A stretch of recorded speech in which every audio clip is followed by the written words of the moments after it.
திரு பிரியன், இப்போ இந்த பெண் மருத்துவர் கொலையை பொறுத்த வரைக்கும் இதில் அந்த தண்டனை என்பது இன்னமும் கடுமையாக்கப்படணும் அப்படின்னு சொல்கிறாங்க திருமிகு ராஜலட்சுமி.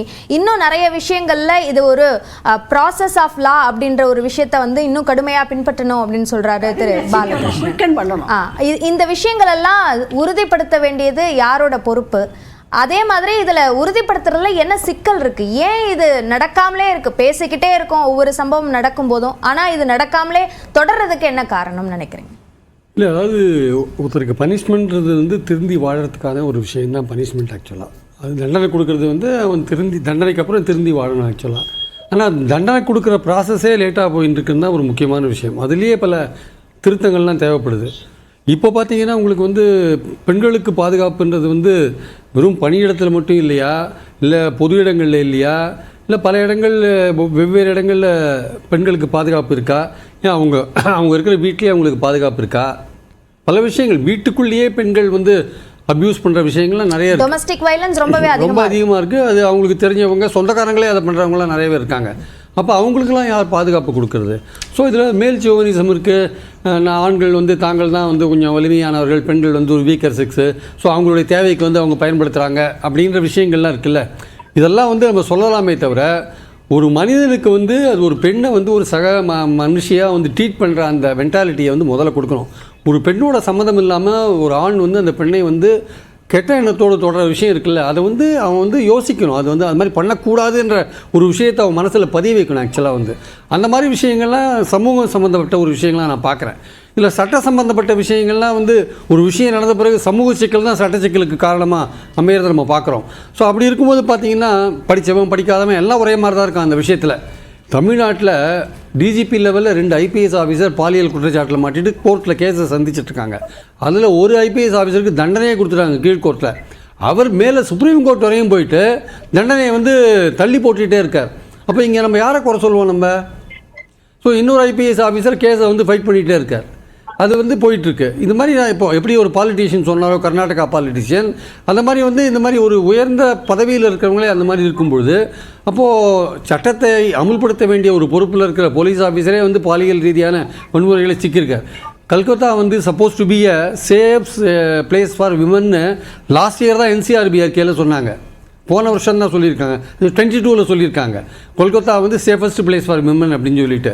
ஆனால் இன்றைக்கி இந்தியாவே சேஃபாக இருக்கான்றது ஒரு கேள்விக்குறி. ஒரு நாளைக்கு வந்து சராசரி 80 கற்பழிப்பு இந்தியாவில் நடக்கிறது NCRBயோட ரிப்போர்ட் வந்து சொல்லுது. பாலியல் வன்கொடுமைகள் வந்து இந்தியாவில் ஒரு நாளைக்கு 80 நடக்குது. 90 நடக்குது. ஒரு இப்போ இன்க்ரீஸ் ஆகிருக்கலாம். ஆனால் ஒரு சம்பவம் நடந்த உடனே அதை மறைக்கிறதுக்கான முயற்சிகள் எத்தனை நடக்குது பாருங்கள். ஒன்று பொலிட்டிக்கலாக மறைக்கிற ஒரு விஷயங்கள், ஆட்சியில் இருக்கிறவங்க தன்னுடைய ஆட்சிக்கு கெட்ட பேர் வருதுன்னு அதை மறைக்கிற விஷயங்கள். இப்போ மம்தா பானர்ஜி போன்றவர்கள், மம்தா பானர்ஜி ஒரு சீஃப் மினிஸ்டர், எத்தனை வருஷமாக சீஃப் மினிஸ்டர் இருக்காங்க. அவங்க என்ன சொல்கிறாங்க, சிபிஐக்கு ஒரு டைம் கொடுக்குறாங்க, இத்தனை சண்டேக்குள்ளே இன்னைக்குள்ளே அரெஸ்ட் பண்ணுங்கள், அரெஸ்ட் பண்ணி உடனே அவனை தூக்கில் போடுங்க அப்படின்னா, ப்ராசஸ் ஆஃப் லான்னு ஒன்று இருக்கிறது ஒரு சீஃப் மினிஸ்டர் யோசிக்க வேண்டாமா? உடனே தூக்கில் போடுங்கன்றாங்க. அவனை ப்ராசிக்யூட் பண்ணுங்கன்னு சொன்னால் கூட பரவாயில்ல, இன்றைக்குள்ளே அரெஸ்ட் பண்ணி உடனே தூக்கில் போடணும் அப்படின்னு ஒரு சீஃப் மினிஸ்டர் வந்து அவங்களும் எமோஷனலாக ஆகி பேசுகிறாங்க. ஆனால் அவங்களுக்கு கீழே வேலை செய்கிற கவர்மெண்ட் ஹாஸ்பிட்டலில் வேலை செய்கிற அந்த பிரின்சிபால் இருக்கார், அந்த காலேஜோட பிரின்சிபால், அவர் என்ன சொல்கிறாரு, பெண்களை பார்த்து இந்த மாதிரி கொடுமைக்காலான பெண்களை பார்த்து வழக்கமாக சமூகம் கேட்குற ஒரு கேள்வியை தான் அவரும் கேட்குறாரு.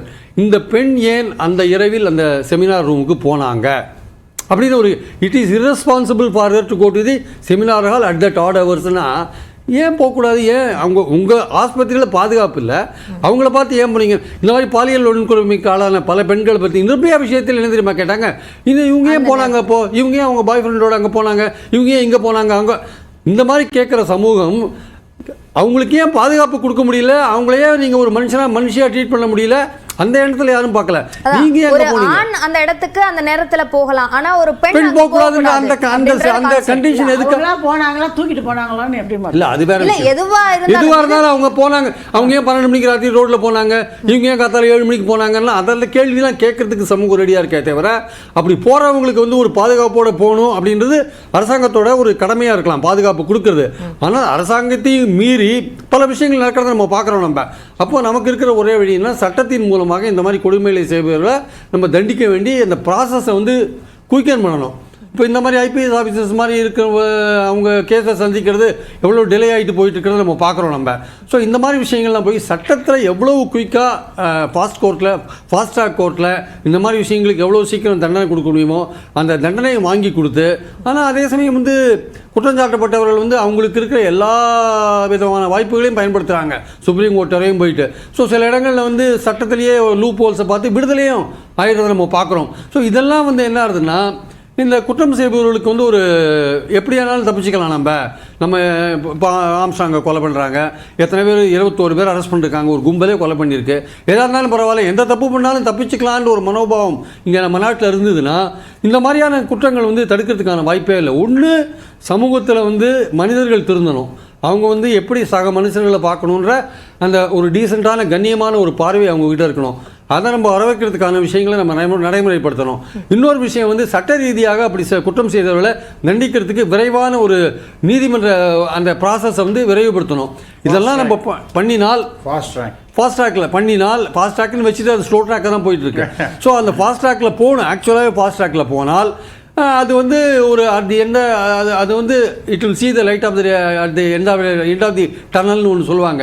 அது கடைசி வரையும் போய் அது முடிவு தெரியறதுக்கு பல வருஷங்கள் ஆகுது ஆக்சுவலாக. இதில் வந்து அவங்க விடுதலை பெற்றுறாங்க. நம்ம பாயிண்ட் என்னென்னா, அரசாங்கத்துக்கும் பொறுப்பு இருக்குது, தனி மனிதர்களுக்கும் பொறுப்பு இருக்குது, சமூக அரசியல்வாதி அதிகாரத்தில் இருக்கிறவங்களுக்கும் பொறுப்பு இருக்குது. அதிகாரத்தில் இருக்கிறவங்க வந்து எதையும் மறைக்கிறதுக்கு நேர்மையாக ஒரு விஷயத்தை அணுக வேண்டிய அவசியம் இருக்குது. கள்ளச்சாராயம் சாப்பிட்டு 2 பேர் செத்து போயிட்டு உள்ள ஆஸ்பத்திரியில் செத்து போயிட்டாங்க, அவன் கள்ளச்சாராயத்திலே சாகலைன்ட்டு ஒரு எஸ்பி வந்து சொல்கிறார். உடனே இமீடியட் ரியாக்ஷன்.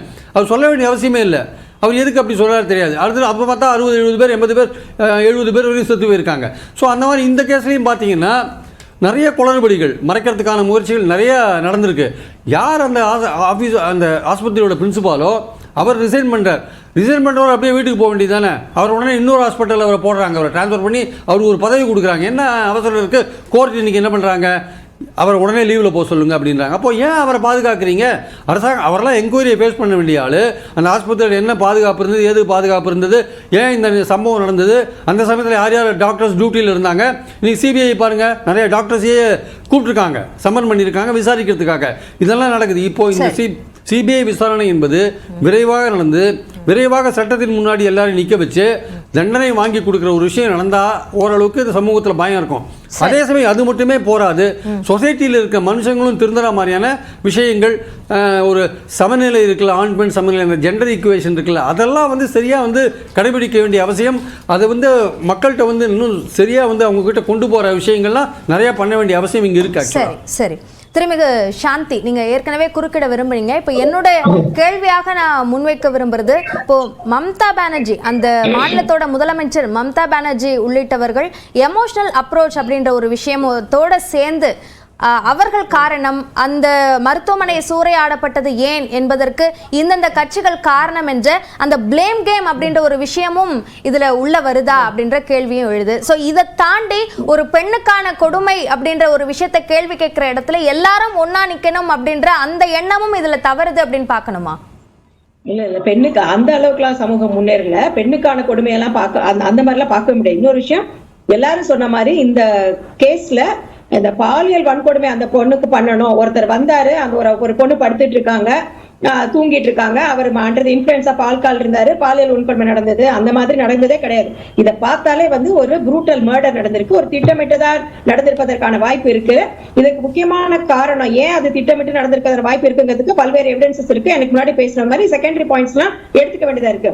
ஒருத்தங்க ஒரு சக மாணவி வந்துட்டு செத்து போயிட்டாங்க, ப்ரூட்டல் மர்டர்னு சொல்லிட்டு போராடும் போது திடீர்னு ஒரு 1000 பேர் வந்து எப்படி போராடுவாங்க? அவங்க யார்? அவங்க எதுக்காக வந்தாங்க? எதுக்கு அந்த டைம்ல வந்தாங்க? என்ன நோக்கத்துக்காக வந்தாங்க? வந்து அவங்க என்ன செஞ்சாங்க? சோ அப்ப வந்து எவிடன்சஸ் எல்லாம் அழிக்கிறதுக்கான வாய்ப்பு இருக்கு. அப்ப யாரோ இதுல வந்து முக்கியமா சம்பந்தப்பட்டிருக்கிறார்கள், சில பேர் சம்பந்தப்பட்டிருக்கிறார்கள், அவங்களை பாதுகாப்பதற்கான நடவடிக்கை எடுக்கப்படுகிறது அப்படின்னு பாக்குறோம். இப்ப இந்த இதுல வந்து இந்த பிரின்சிபல் வந்துட்டு